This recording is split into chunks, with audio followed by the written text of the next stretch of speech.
Mapiling ka sa tahanan ng Diyos. Ano ba ang kagustuhan niya? Ano ba ang kasagutan niyo? Pagbabago pagmamahal. Ang pamilya, may katawan ka, may pamilya ka. Oras na kinuha ang katawan niyan, tapos na ang pamilya mo. Wala ka ng tunay na pamilya. Ang tunay mong pamilya, kung sino nagpababa sa iyo dito sa lupa. Wala kang dala, hubad ka, dapat hubad ka rin aakyat doon. Dahil ang mga tao, akala nila wala silang kamatayan. Isang hininga mo na lang, ang gusto ko mabuhay. Dahil oras na wala ka na ang katawan niyan, tapos ka na sa mundo, doon mo ng pagsisihan ang ginawa mo, hindi maganda. Dahil lahat yan, hiram lang sa Diyos. Di ba, kanta niya, hiram sa Diyos ang aking buhay. Lahat yan, hiram. Walang sinuman nakatili dito sa lupa. Hindi nila alam, akala nila, ang kayabangan nila, ang katapangan nila. Anak, may hangganan ka. Kahit sino ka, kahit ang yaman mo, may Diyos pa rin ang mag-uusik sa iyo. Dahil ang Diyos laro ng paraan ng ibang tao para matanggal ka sa iyong kaluluwa. Amen. Ang sabi ng Diyos, walang kayamanan tunay, ang tunay na kayamanan para sa akin ang gawa niyong mabuti. Amen. Por eso ang lahat yan, tigilan na ang tapang dahil oras kung kayo ay sisingin ng Diyos, tapos na ang kayabang mo, tapos na ang katawan mo, tapos na rin isa ka ng ligaw sa Espiritu dito sa lupa. Isipin ninyo, ang mga nuno natin ay nawala na. Susunod din tayo doon at kayabangan natin at akala mo, madadala natin, iiyak ka na dahil kayabangan mo pagsamantala ka lang habang nabubuhay ka. Kung wala ng katawan niya, tapos na ang iyong kaya. Kahit tahanan mo, bungalo, kahit ilang grado pa nga, kahit milyon-milyon ang pera mo, oras na binawi ang katawan niyan, aywan mo ang lahat yan. Doon mo na maalala, may Diyos pa rin ang magliligtas sa akin. Oras na gawa mo na ang gawang mabuti, yun din ang kayamanan mo patungo sa Kanya. Ang Diyos nagsubaybay lang sa atin hanggang saan tayo. Saan tayo ang ugali natin kung paano tayo pagbalik loob sa Diyos.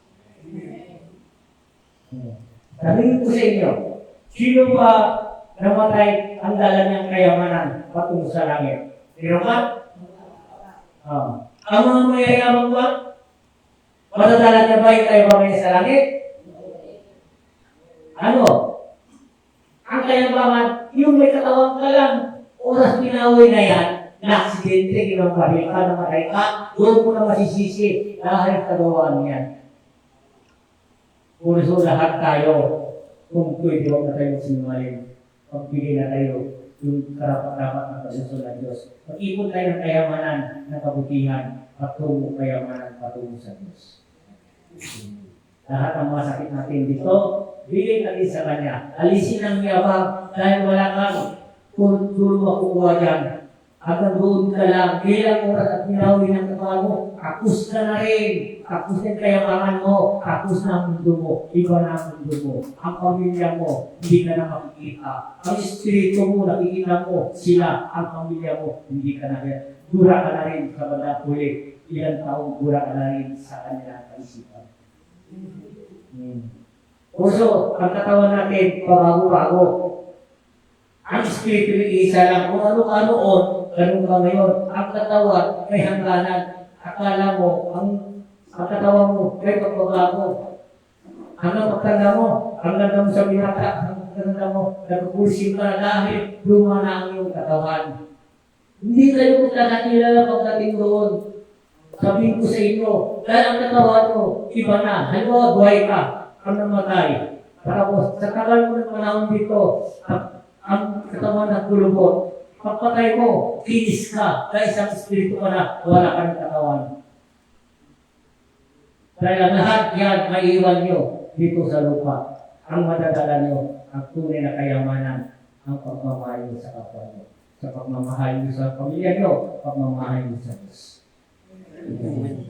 Yun lang ang sinabi ng Diyos. Maraming salamat ang tuminig ng ating salita ang mga gawa. Gawa ng gawa tayo ng mabuti, gagabayan tayo ng Diyos. Amen. Ano yun? Buhay ang Diyos, ang Jesus Christ. Yun lang ang aking sasabihin sa inyo. Amen. Ang gandang misay niya. Tignan nyo, bakit ako nagsasalita? Walang Biblia. Dahil direct tayo sa langit. Kung isipin ninyo, paano kung magagawa yan kung hindi galing sa kanila? Sila nagbibigay ng tarungan para sa akin. Yun lang ang aking sasabihin. Mahal na mahal tayo ng Diyos. Kung hindi tayo mahal, walang misay galing sa langit. Amen. Diba? Masaya, no? Eh, masasabi pa kayo, ay wala. Salamat sa Diyos. Magtanong? Wala. Hindi na ako pwede magtanong sa sarili ko. Yun lang. Happy birthday ulit. Ang mga birthday, alihanda na. Let my birthday to Ilan taon na birthday? Wow. Ang ka na dito, birthday mo rin na. Biyernes, siya Biyernes. Sabay kayo. Maganda. Yun talaga ang sugunod ng heartstring. Lahat ng mga sakit ninyo, babad ninyo, pupunin ng mga sabi lang ha, himala yun dahil ang tubig yun galing sa ilalim. Ang mga rayuwang mo 100% gagaling.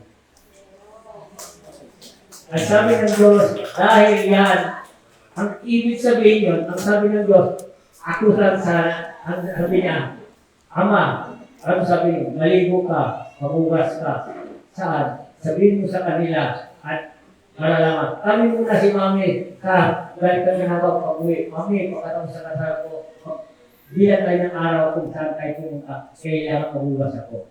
Ay, sabi ng mga sabihin mo mga kasama mo pati mga bata kung gusto nila sumawa. Dahil sa paglilinis mo, kung gusto nila at pati sila ay maglilinis nila. May sandata yung paglilinis natin, may sandata yun. Kung ano man ang darating sa akin, ay tayo ay nabisingan doon. Ay sure, sabi niya, ako mauna doon, ako darating kayo, ako rin ang magbabatbat doon sa inyo.